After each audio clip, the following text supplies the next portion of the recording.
В 1985 году на апрельском пленуме, как известно, Горбачев, тогдашний генеральный секретарь ЦК Компартии СССР, объявил перестройку, свободу слова, демократию и так далее.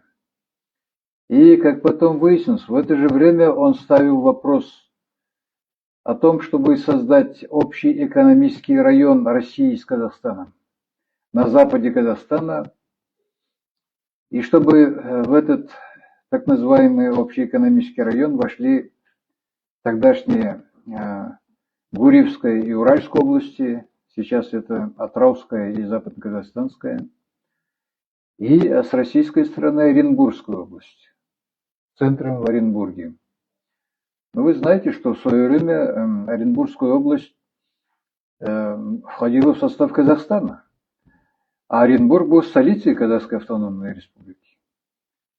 И тогда Россия волей Кремля забрала эту область вместе с Оренбургом, присоединила к России. И вот теперь Горбачев, вообще ЦК Компартии ставит вопрос о том, чтобы создать такой район.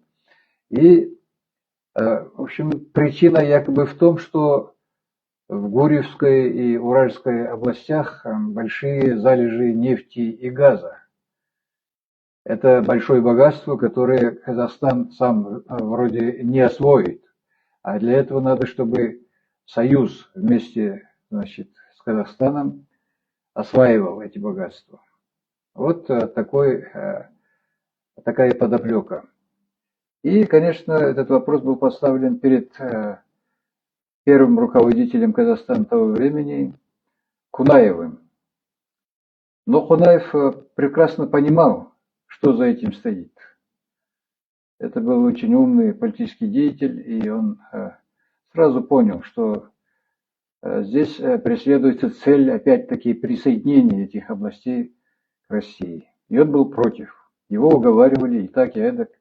Но он говорил, что это противоречит, в общем-то, и Конституции СССР, и вообще положению дел. Земля, здесь вопрос земли, а это очень острый вопрос, и может быть недовольство народа, поэтому это нельзя делать. Но его потом пытались, значит, всячески, опять-таки, заставить это делать, но он не поддался. И тогда они решили провести совещание в город Ахсай, в той Уральской области, недалеко от города Уральска. И там состоялось всесоюзное совещание с присутствием, значит, премьер-министра СССР Рыжкова, а потом Соломенцев, известный тем, что он был в Казахстане в руководстве в свое время ЦК Компартии Казахстана. И это был очень такой человек, который, можно сказать, нанес ущерб нашей стране во многих отношениях. И вот эта делегация прибыла из Москвы, а отсюда, из Алматы, делегация Казахстана во главе с Кунаевым.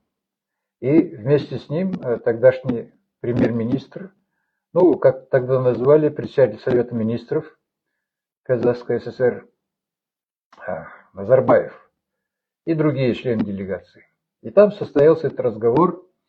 Но московская делегация во главе с Рыжковым уже знала, что Кунаев не согласен, и поэтому они во время этого совещания задали вопрос Назарбаеву. Как вы смотрите на то, чтобы создать вот этот район, чтобы осваивать нефтегазовое богатство общими усилиями? И тогда Назарбаев встал и сказал: я считаю, что ради интересов СССР мы должны согласиться.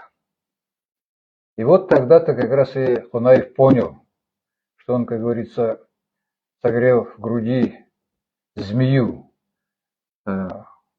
Назарбаев откровенно предавал страну и Кунаева тоже, зная, что Кунаев против.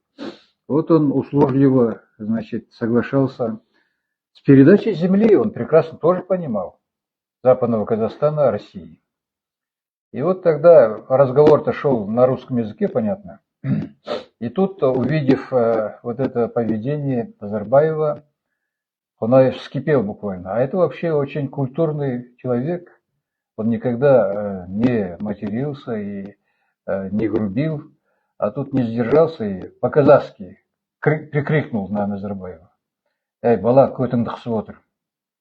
То есть, понятно, да? Заткнись, мол.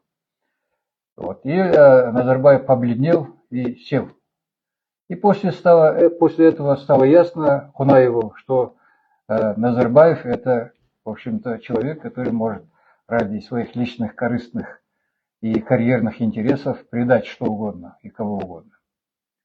И тогда-то он и как раз отказался от своей мысли.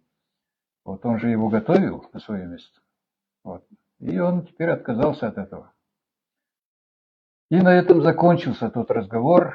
Москвичи поняли, кремлевские деятели, что не достигли своей цели, и в такой ситуации, пока Хунаев против, это не удастся. И по возвращению в Москву они уже решили вопрос, уже, как говорится, ребром, что надо снимать Хунаева с должности.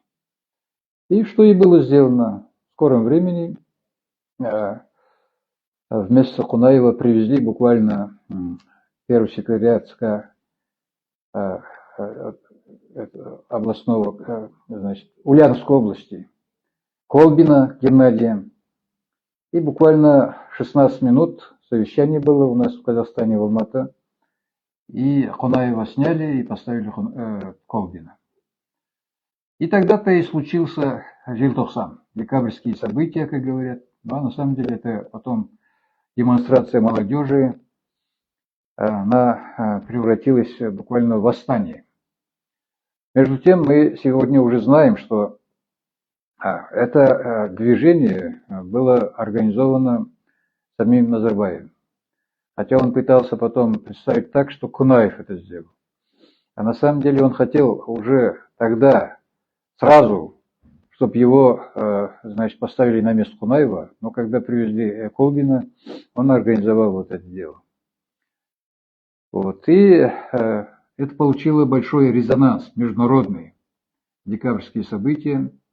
И когда началась расправа над молодежью, вот, молодые люди, там девушки, парни, они уже вынуждены были оказывать сопротивление, и получилось восстание. И на международном уровне это получило широкий резонанс, и в этой ситуации уже Москва не могла продолжить это дело по присоединению этой земли к России, нашей казахской земли на Западе. И на этом пока заглохло.